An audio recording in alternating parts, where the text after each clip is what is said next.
L'ex-président de l'Angola, José Eduardo dos Santos, est revenu d'un exil de 2 ans le 14 septembre 2021. Un retour discret de l'homme qui a dirigé l'Angola pendant 38 ans. Les raisons de son arrivée dans le pays n'ont pas été dévoilées, mais des observateurs font le lien avec la tenue du congrès du parti au pouvoir. Le mouvement populaire pour la libération de l'Angola tiendra son congrès en décembre 2021.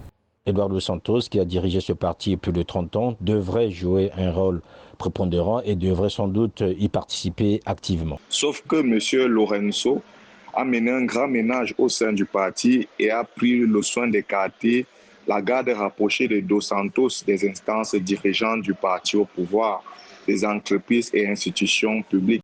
L'Angola prépare des élections générales en 2022. Le retour de l'ex-dirigeant dans ce contexte surprend, lui qui s'est officiellement retiré de la vie politique en 2017. Il bénéficie actuellement du statut d'ancien président de la République qui lui confère une immunité présidentielle jusqu'en 2022. Des poursuites judiciaires pour corruption pourraient à ce moment-là être lancées contre lui. N'étant plus protégé par la Constitution en 2022, Eduardo dos Santos devrait normalement répondre à la justice angolaise par rapport à certains chefs d'accusation dont il fait l'objet aujourd'hui.